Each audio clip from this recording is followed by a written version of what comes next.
All right, well, welcome to Lecture 4. We're entering the second week of Part 4, Biochemistry 501. And I just wanted to mention I'm going to try to do a thing.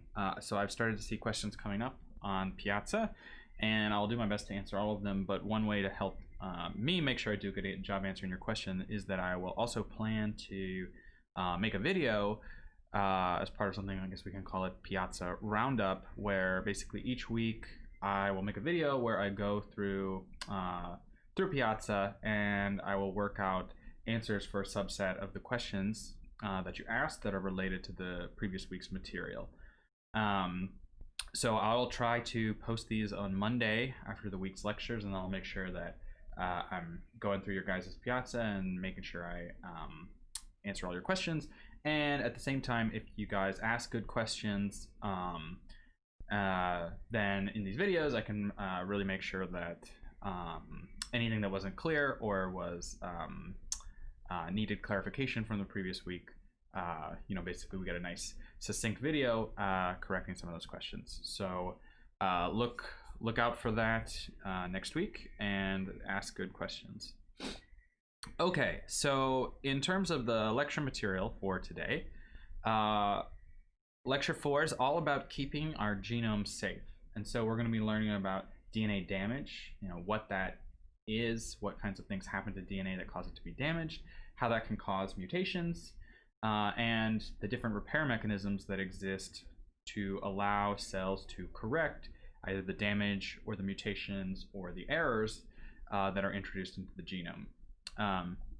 And in fact, last time we already started talking about one of the first tools that the cell has at its disposal to make sure that mutations and errors in the genome are not introduced.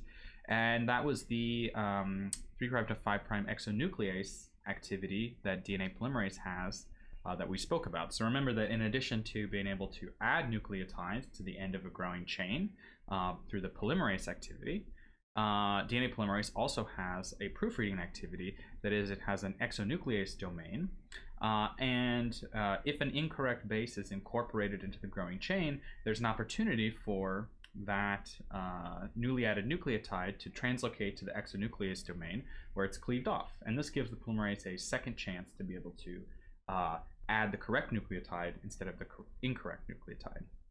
And so that's one mechanism that cells have at their disposal that we talked about. But what if an error slips by this polymerase? Sometimes the base is not going to end up getting cut out in time, and the chain's going to continue going on, and now we have a mutation or we have an incorrectly added base to our daughter strand. So what are we going to do about that? And of course, there's other things that can happen that can damage the genome, that can influence the fidelity of the information inside. So basically, almost every sort of process that goes on in the cell, things like metabolism, like you learned about all this redox chemistry that happens to extract energy from things like glucose. That process can produce free radicals that can damage the genome. You're outside on a nice summer day. Yeah, I know, we wish summer were back, but the UV light exposure that gives you a sunburn can also introduce DNA damage. Ionizing radiation, if you're in an airplane or if you go get an X-ray, those can cause damages to the DNA. Chemical exposure, all of these are phenomena where your genome is under constant assault from these types of chemistries that can modify it, and the damage that is introduced, if unfixed, will lead to mutations. And so in this lecture, we're going to learn about the chemistry that can disrupt genomic DNA and the mechanism that cells can use to fix the damage. And as with all lectures, I'm putting the objectives here for what you're going to learn about. The main topics of this lecture are going to be to learn there's a way of fixing mistakes when the proofreading activity of polymerase didn't do its job. And then there's additional types of DNA damage and modification, chemical changes to the bases that can occur, and each of those has associated repair pathways with them. So if you learn all of these types of damage, mistakes, and repairs, you're going to be in good shape. And importantly, a lot of this is going to be things that you can rationalize based on the structure of the nucleotides. So if you know the types of DNA damages, like chemically what they do, then you're going to be able to know whether a chemical change is mutagenic or not, in particular by locating whether or not that chemical modification changes H-bond donor-acceptor interactions. And this is going to be important because not all modifications to a base are necessarily going to be mutagenic. And in fact, some of them are part of regular biology as you'll learn. And so what I would recommend is if you're struggling with the content of this lecture, you might want to revisit the earlier lecture when we talked about nucleotide structure, because the better you understand the nucleotide structures, the easier it is going to be to understand what's happening during these different DNA damages and the mechanisms that cells can use to repair it. Okay, so let's just get started. And as I mentioned before, there are really two main paths to mutations in the genome. There's going to be a pathway in which polymerase makes a mistake. And so imagine DNA polymerase is replicating some strand. It incorporated an incorrect base. So for example, a T here instead of a G. And if that T does not get corrected by the proofreading of the polymerase, then as polymerase carries on, we're going to have this incorrect nucleotide here in the daughter strand. So that's one type of mistake. And the other type of mistake we'll talk about is when chemistry itself takes its toll. So imagine you weren't replicating your genome, you just had you had your double-stranded genomic DNA here. Some chemical reaction occurs that causes a modification to one of these bases. So for example, this G now becomes modified in some way. And sometimes these modifications can make it so that a hydrogen bonding interaction here with the normal base, G with C, doesn't occur. And so what this means is that if you try to copy this strand now, it's very likely that you will place something instead of a G in this position. And so these modified bases can lead to incorrect base pairing during subsequent DNA replication. And so both of these problems are things that the cell needs to be able to solve, or you're going to start peppering the genome with mutations. And so let's talk about how polymerase mistakes are dealt with first. And so if you made a mismatch that slipped by the proofreading exonuclease activity, then in order to correct that mistake, we're going to have some way of detecting it, right? And one of the things that mismatches do is they disrupt the ideal B-form structure. So we know this B-form, perfect B-form helix over here. If we were to extend it, it's just going to keep going on and on along this axis here beautifully.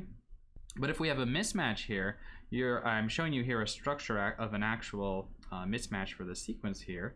The B-form structure now becomes distorted. In this case, we have a GT mismatch in this position, and the helix here now undergoes sort of a kink, and the structure is no longer this perfect B-form. And so that structure is something which can be detected by different proteins in the genome. And so in principle, if we could detect these problems, then to fix the problem, a really straightforward way to do that would be to just remove a portion of the incorrect strand. So imagine we just cut out a chunk here of the offending strand. So now we're left with two fragments here. And then we could, much in the same way that we connected Okazaki fragments together, we could just use the replication machinery to fill in the blank. And hopefully this time we would place the G at this position instead of a T. And so if we could do this, we could easily correct the mismatch.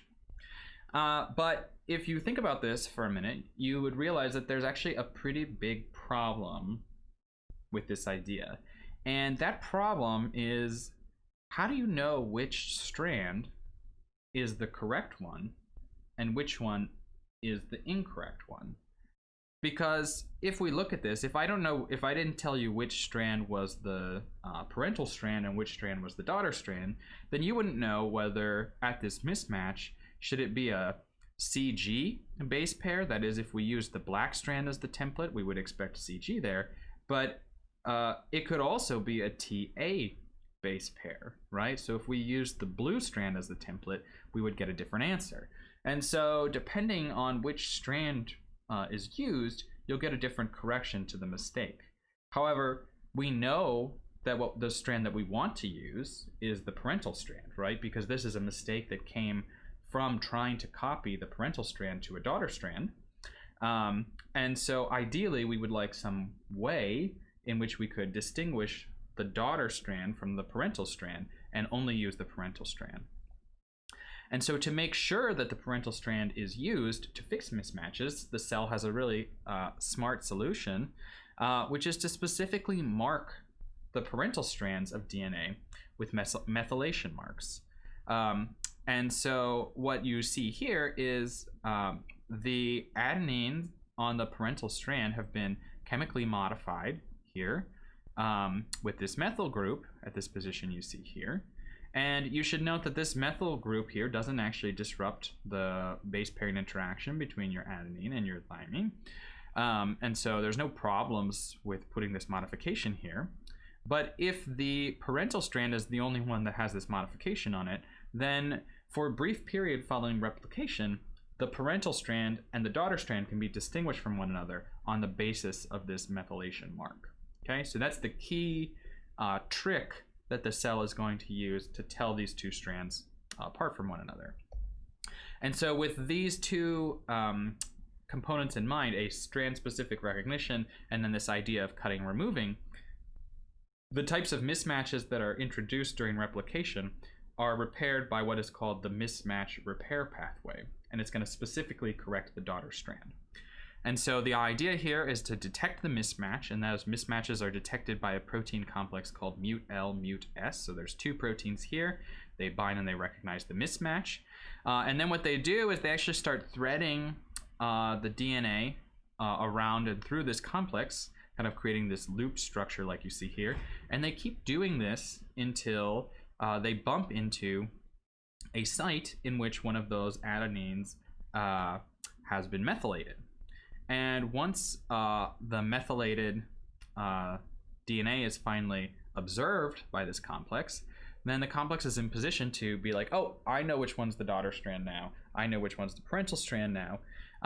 And the assembly of this full complex here leads to cleavage of the unmodified strand to create a nick like you see here. So the mut-L, S, and then H for the detection leads to cleavage of the daughter strand specifically. And then from here, once you have this nick DNA, it's kind of a simple matter of applying the different biochemical activities you've learned about in the course so far to degrade the unmethylated strand past the point of the mismatch, and then fill that gap back in using polymerase activity and ligase.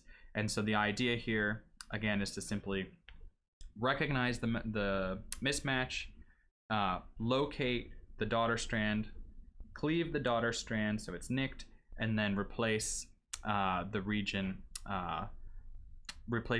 between the methyl site and the mismatch entirely. So not that complicated, it's a pretty simple solution, but the key trick there is to really recognize the need for distinguishing parental and daughter strand. Okay, so to sum up what happens for correcting misincorporated bases, we know that DNA polymerase has this 3' to 5' exonuclease activity that protects against misincorporation, but despite this, you're still going to get incorrect bases added from time to time, and the mismatch repair pathway is what's going to correct those mistakes. And the mismatch repair distinguishes the parental strand from the daughter strand on the basis of the different DNA methylation. So the parental strand has methylated bases on it, which can help the cell decide daughter strand, parental strand. And then once you have those components, you simply recognize and cleave the daughter strand, and then chew back and replace the offending segment with the correct sequence. And just to give you some picture of kind of the beautiful molecules that are involved in this, this is a structure of the mut-S protein bound to mismatched DNA. So in this case, it's sort of holding it almost like in a prayer position, like you see here. Okay, so that's how you fix things when polymerase makes a mistake. But a lot of times you're going to encounter other types of mistakes. As we said, UV light, free radicals, ionizing radiation, all the stuff that the acai berry can be used to treat. And so how do we deal with this? How does the cell deal with this? And so in the next video, we're going to learn about the types of chemical catastrophes that happen to DNA bases and the mechanisms that the cell uses to repair them. So see you then.